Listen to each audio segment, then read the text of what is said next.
quloq solib eshitinglar. Bu turgan joyimiz Uhud maydoni. Eshityapsizmi? Bu turgan joyimiz qanaqa joy? Bu turgan joyimiz Uhud maydoni. Turgan joyimiz Uhud maydoni. Orqamizda o'ralgan, setchada o'ralgan joy turibdi-yu. Orqalarda. Bu o'ralgan joy shahidlar qabristoni. 70 nafar shahid bo'lganlarning qabri bor. Orqamizdagi o tepalik turibdi, odamlar chiqib olgan. Odamlar chiqib olgan tepalik, bu kamonchilar tepaligi, kamonchilar tog'i ham deb qo'yadi. Orqamizdagi tog', ko'ryapsizlar, baland odamlar chiqib turgan joy. Kamonchilar 50 nafar kamonchi mana shu tepalikda turgan jang vaqtida. Endi bu tarafimizdagi mana qo'li bilan ko'rsatayotgan tomon Uhud tog'i. Ya'ni qaranglar, aytdiku kelayotganlarda bir mahal o'qilgan janoza namozi uchun, ya'ni 4-5 minut vaqt sarflab o'qigan rakatsiz, ruku sajdasiz 4 takbirlik, faqat o'rningizda turgan holatda 4 takbirlik namoz o'qiganligingiz uchun Alloh sizga mana shu Uhudcha ajr savob beradi. Uhud so'zining ma'nosi yagona degan ma'noni bildiradi. Bitta yagona degan ma'noni bildiradi. Uhudda uzunligi 7 kilometr. Uzunligi 7 kilometr, eniga 3-4 kilometr, balandligi 350 metr. Bir mahal o'qigan janoza namozilari uchun Alloh sizlarga mana shuncha ajr savob beradi. Ko'ryapsizlar qanaqa kattaligini. Ya'ni sizlar bu Madina Munawvara Makka Mukarramada qilgan ibodatinglarni o'zingizlar bilan olib ketinglar, samolyotga solib desa sig'ami samolyotinglarga? Ma'lum. Bir mahal o'qiganligingiz uchun mana shuncha beriladi. 4-5 mahal o'qigan bo'lsangiz 5-6 top ketadi, to'g'rimi? Yarimi ham sinmaydi. 50 ta samolyotni olib kelib sosin oshib qoladi. Bir mahal o'qigan janozangiz uchun berilgan ajr savob o'zini tushunyapsizmi? Qanaqa katta ajr savob berilar ekan, mana shu joydan bilib olsak bo'ladi.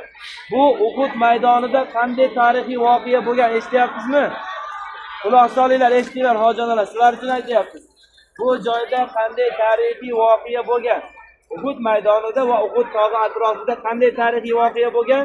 Bu joyda musulmonlar bilan mushriklar o'rtasida jang bo'lgan. Jang kelib chiqish sababi nima edi?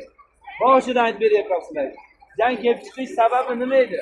Nima uchun musulmonlar bilan mushriklar bunaqangi jang qilib, bunaqangi yomon holatga kelib qoldi?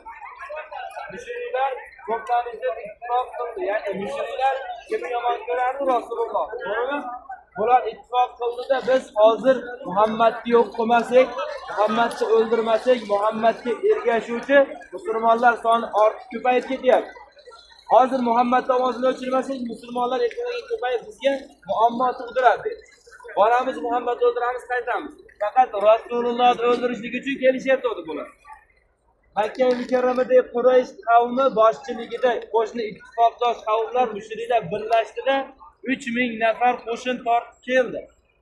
3000 nafar qo'shin tortib mana shu Madina Munawvaraga hujum qilib kelar ekan, bu mushriklar kelayotganligini Rasululloh xabarini topib, musulmonlar ichida qilich ko'tarib jang qilishlikka yaraydigan shu musulmonlar ayol bo'lsin, erkak bo'lsin, yosh bo'lsin, yosh katta bo'lsin, hammasini to'play boshladi Rasululloh. To'pladilar, 1000 nafar bo'ldi. Musulmonlar soni 1000 nafar bo'ldi, mushriklar soni 3000 nafar bo'ldi.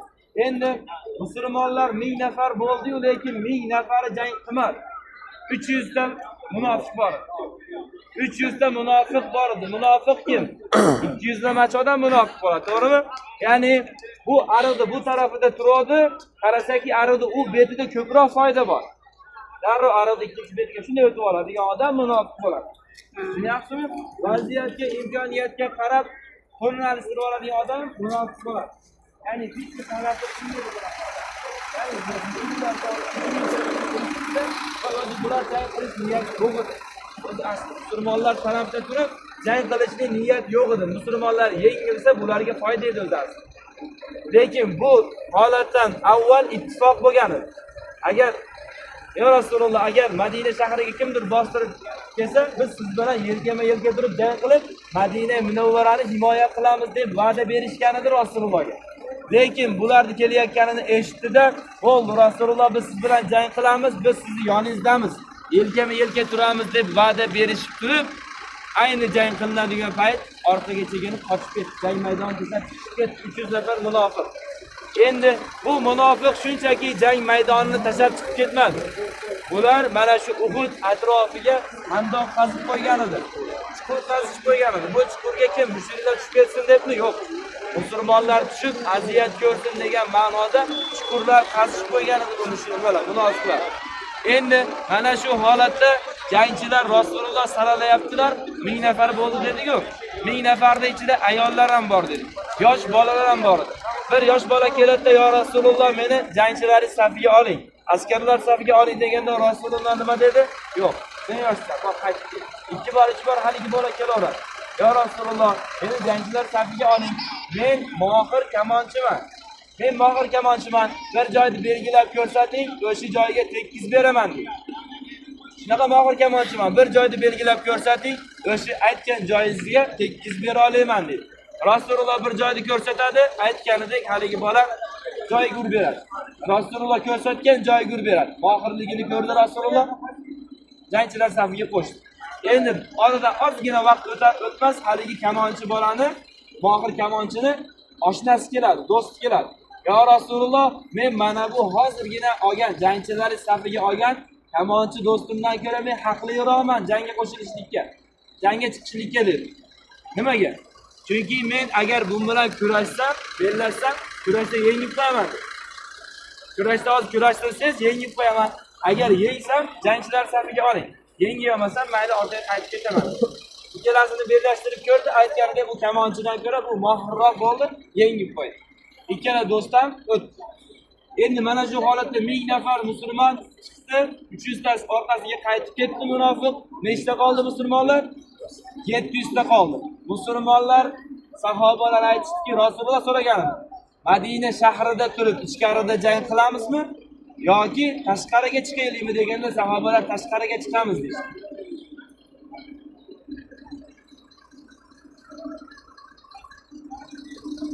Tashqariga chiqamiz deydi. Tashqariga chiqamiz, tashqarida jang qilamiz deydi-da. Sahobalar Rasululloh Uhud maydoniga chiqishdi. Musulmonlar orqasida Uhud. Tushunyapsizmi? Musulmonlarning orqa tomonida Uhud, oldi tomonida faqat ehtiyot bo'lib turinglar. Faqat mushriklar musulmonlarning oldi tomonidan ro'para jang qilishlik mumkin edi. Ya'ni musulmonlarning orqasidan aylanib o'tishlik imkoniyati yo'q edi. Shunday o'tib o'tmayapman. Ya'ni mushriklar, qaranglar, musulmonlarning orqasini himoya qilib turgan narsa Uhud tog'i. Yon taraflardan o'ta olmasdi. Tushunasizmi? Yon tomondan aylanib o'tishlik imkoniyati yo'q edi. Mana bu joyga Rasululloh ya'ni jang rejasini, jang planini tuzarkan, strategiyasini tuzarkan vaqtida 50 nafar kamonchini mana shu tepalikka Rasululloh qo'yadi. 50 nafar kamonchi. To'g'rida tepalikda odamlar chiqib turibdi-yu. O'sha tepalikka 50 nafar kamonchini qo'yadi. Nima uchun? Qaysi taraf, mushrik yoki musulmon, mana shu tepalikda o'z jangchilari bo'lsa, jangni boshqarish imkoniyatini bergan bu tepalik. Tushunyapsizlarmi? Jangni kontrol qilishlik imkoniyatini bergan bu tepalik. Tushunyapsizlar? Endi bu joyga 50 nafar kamonchini Rasululloh qo'yar ekan, nima dedilar Rasululloh? 50 nafar kamonchiga nima dedi? Agar biz yutsak ham, ya'ni biz yutib, mushriklarni quvib, g'animalarni yig'ib ketayotgan, ya'ni o'ljalarni yig'ib ketayotganimizni ko'rsanglar ham, agar biz yutkizib, bizni jasadimizni o'laksaxo'r qushlar yoki o'laksaxo'rlar yeyotganligini ko'rgan taqdiringlarda ham tushmanglar dedi. Qanaqa vaziyat bo'lishidan qat'iy nazar bu tepalik tark etmanglar, qachonki men ishora beraman, keyin tushinglar dedi. Ungacha umuman tark etmanglar, bu tepalikdan tushmanglar dedi Rasululloh. Endi bu jangdan avval Alloh taoloning va'dasi bor edi. Alloh taoloning va'dasi bor edi, qanday va'da edi? Agar sizlar menga taqvo qilsanglar va payg'ambarimga ergashsanglar, sizlarga albatta g'alabani beraman. Va dushmaninglarga qalbiga qo'rquv solib qo'yaman. Agar sizlar shundan ham agar bir xursand bo'lmasanglar degan ma'noda, agar sizlar shunday ham qoniqmasanglar, sizlarga o'zimni farishtalarimdan bir qanchasini yordam kuch qilib yuboraman dedi. Allohning va'dasi bor edi. Bo'lib oldi. Kino olmayapmiz. Qaranglar, Alloh 3 ta va'dasi bor ekan, nima evaziga beryapti 3 ta va'dasini? Menga taqvo qilinglar va payg'ambarimga ergashsanglar 3 ta narsani beraman dedi. Mana shu holatda jang boshlanar ekan, musulmonlar tomonidan ham, mushriklar tomonidan ham bayroq bo'lgan. Ya'ni mushriklarning sharafi ham bo'lgan, musulmonlar sharafi ham bayroq bo'lgan. Nima uchun bayroq bo'lgan? Qaysi taraf yutayotgan bo'lsa, bayrog'i umuman yiqilmagan. Qaysi taraf yutkizayotgan bo'lsa, bayrog'i yiqilavergan. Tushunyapsizlar? Ya'ni bayroq ko'tarib turgan mushrikni musulmon kelib qatl qildi, bayrog'i yiqilyapti. Demak, qarasaki bayroq yiqildimi, bu tomon yutkizayotgan hisoblangan. Nima uchun? Chunki bayroq turgan joyda eng mohir jangchilar himoya qilgan va eng yaxshi qo'rg'onlangan joy bayroq bo'lgan. Ya'ni sharafini hamma yaxshi himoya qiladi-yu. Musulmonlarda ham bo'lgan sharaf bayroq, mushriklarda ham bo'lgan. Endi jang 700 nafarga 3000 nafar. Ya'ni hozirgi kunda aytganda 7 ta erkakka 30 ta erkak bo'lyapti. To'g'rimi? 7 ta erkakka shunday. 7 ta erkakka 3 emas 07. To'g'rimi? Bir ham emas. To'g'ri, ming ham emas. Ya'ni 7 ta erkakka 30 ta erkak tirnog'i bilan qurollanib kelsa, hozirgi kunda nima qilamiz? Boshimizda yo'q do'pini ko'taramiz. Ras tashlab qo'yishadi. Biz taslimmiz. Yoki 70 ta erkakka, xo'p 300 ta erkak bo'lsa ham 300 ta ko'pda baribir. To'g'rimi? 300 ta ko'p. Hech qanaqasiga 70 ta erkak hal qilib olmaydi. Bitta o'rab olsa tamom. To'g'rimi? Lekin sahobalar nima qildi? 700 taligini bilib turib, ular 3000 taligini bilib turib, Rasululloh jang qilamiz dedimi? Bo'ldi, qilamiz. Tamom, muhokama 3000 tayu bular Rasululloh nima qilamiz? Qanaqa qilamiz? Bu nima qilsak bo'lar ekan? Qanaqa bistir yo'q. Rasululloh nima qilamiz? Jang qilamiz. Bo'ldi, tamom. Qanaqa holatda jang qilaylik? Qayerga? Hamma yo'lda Rasululloh tartiblab strategiyasini qilib qo'ydi. Mana shu holatda jang qilamiz dedi, bo'ldi, tamom. Jangga chiqishdi.